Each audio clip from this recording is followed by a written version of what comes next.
The War of the Worlds, by H. G. Wells. Book 1. The Coming of the Martians. Chapter 1. The Eve of the War.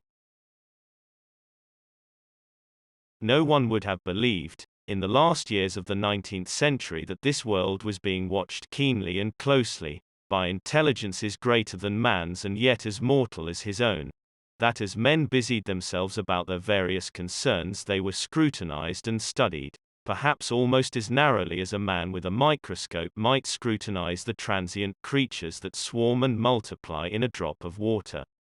With infinite complacency men went to and fro over this globe about their little affairs, serene in their assurance of their empire over matter. It is possible that the infusoria under the microscope do the same. No one gave a thought to the older worlds of space as sources of human danger, or thought of them only to dismiss the idea of life upon them as impossible or improbable.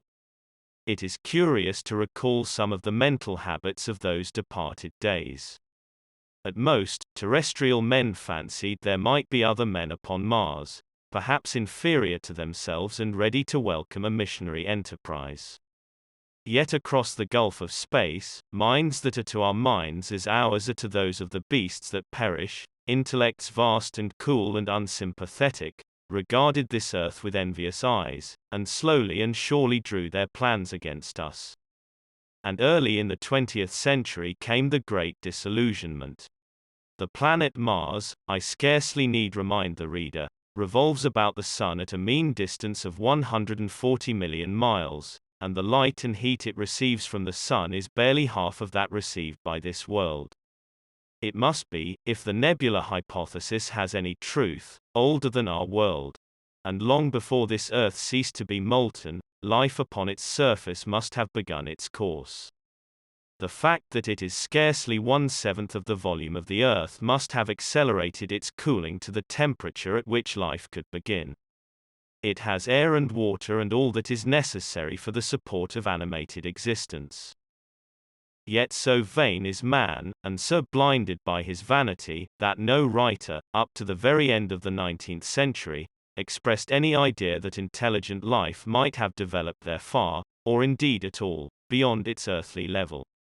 Nor was it generally understood that since Mars is older than our Earth, with scarcely a quarter of the superficial area and remoter from the Sun, it necessarily follows that it is not only more distant from time's beginning but nearer its end. The secular cooling that must someday overtake our planet has already gone far indeed with our neighbor. Its physical condition is still largely a mystery, but we know now that even in its equatorial region the midday temperature barely approaches that of our coldest winter. Its air is much more attenuated than ours, its oceans have shrunk until they cover but a third of its surface, and as its slow seasons change huge snowcaps gather and melt about either pole and periodically inundate its temperate zones. That last stage of exhaustion, which to us is still incredibly remote, has become a present-day problem for the inhabitants of Mars. The immediate pressure of necessity has brightened their intellects, enlarged their powers, and hardened their hearts. And looking across space with instruments, and intelligences such as we have scarcely dreamed of, they see, at its nearest distance only 35 million of miles sunward of them, a morning star of hope, our own warmer planet, green with vegetation and gray with water, with a cloudy atmosphere eloquent of fertility, with glimpses through its drifting cloud wisps of broad stretches of populous country and narrow, navy-crowded seas. And we men, the creatures who inhabit this earth, must be to them at least as alien and lowly as are the monkeys and lemurs to us. The intellectual side of man already admits that life is an incessant struggle for existence, and it would seem that this too is the belief of the minds upon Mars. Their world is far gone in its cooling and this world is still crowded with life, but crowded only with what they regard as inferior animals. To carry warfare sunward is, indeed, their only escape from the destruction that, generation after generation, creeps upon them. And before we judge of them too harshly we must remember what ruthless and utter destruction our own species has wrought, not only upon animals, such as the vanished bison and the dodo, but upon its inferior races. The Tasmanians, in spite of their human likeness, were entirely swept out of existence in a war of extermination waged by European immigrants, in the space of 50 years. Are we such apostles of mercy as to complain if the Martians warred in the same spirit? The Martians seem to have calculated their descent with amazing subtlety. Their mathematical learning is evidently far in excess of ours, and to have carried out their preparations with a well-nigh perfect unanimity. Had our instruments permitted it, we might have seen the gathering trouble far back in the 19th century. Men like Schiaparelli watched the red planet. It is odd, by the by, that for countless centuries Mars has been the star of war, but failed to interpret the fluctuating appearances of the markings they mapped so well. All that time the Martians must have been getting ready. During the opposition of 1894, a great light was seen on the illuminated part of the disk, first at the Lick Observatory, then by Perrotin of Nice, and then by other observers. English readers heard of it first in the issue of Nature dated August 2. I am inclined to think that this blaze may have been the casting of the huge gun, in the vast pit sunk into their planet, from which their shots were fired at us. Peculiar markings, as yet unexplained, were seen near the site of that outbreak during the next two oppositions. The storm burst upon us 6 years ago now. As Mars approached opposition, Lavelle of Java set the wires of the astronomical exchange palpitating with the amazing intelligence of a huge outbreak of incandescent gas upon the planet. It had occurred towards midnight of the 12th, and the spectroscope, to which he had at once resorted, indicated a mass of flaming gas, chiefly hydrogen, moving with an enormous velocity towards this Earth. This jet of fire had become invisible about 12:15. He compared it to a colossal puff of flame suddenly and violently squirted out of the planet, as flaming gases rushed out of a gun. A singularly appropriate phrase it proved. Yet the next day there was nothing of this in the papers except a little note in the Daily Telegraph, and the world went in ignorance of one of the gravest dangers that ever threatened the human race. I might not have heard of the eruption at all had I not met Ogilvy, the well-known astronomer, at Ottershaw. He was immensely excited at the news, and in the excess of his feelings invited me up to take a turn with him that night in a scrutiny of the red planet. In spite of all that has happened since, I still remember that vigil very distinctly, the black and silent observatory, the shadowed lantern throwing a feeble glow upon the floor in the corner, the steady ticking of the clockwork of the telescope, the little slit in the roof, an oblong profundity with the stardust streaked across it. Ogilvy moved about, invisible but audible. Looking through the telescope, one saw a circle of deep blue and the little round planet swimming in the field. It seemed such a little thing, so bright and small and still, faintly marked with transverse stripes, and slightly flattened from the perfect round. But so little it was, so silvery warm, a pin's head of light. It was as if it quivered, but really this was the telescope vibrating with the activity of the clockwork that kept the planet in view. As I watched, the planet seemed to grow larger and smaller and to advance and recede, but that was simply that my eye was tired. 40 millions of miles it was from us, more than 40 millions of miles of void. Few people realize the immensity of vacancy in which the dust of the material universe swims.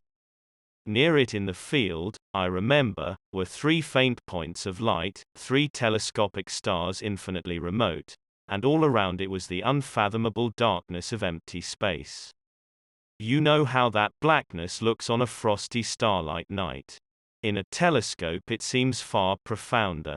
And invisible to me because it was so remote and small, flying swiftly and steadily towards me across that incredible distance, drawing nearer every minute by so many thousands of miles, came the thing they were sending us, the thing that was to bring so much struggle and calamity and death to the earth. I never dreamed of it then as I watched. No one on earth dreamed of that unerring missile.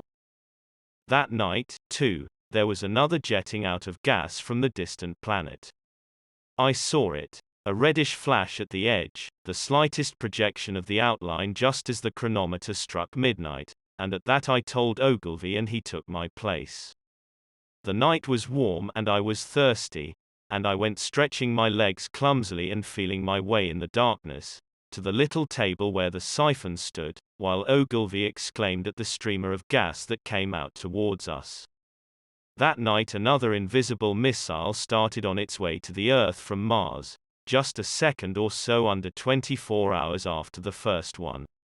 I remember how I sat on the table there in the blackness, with patches of green and crimson swimming before my eyes.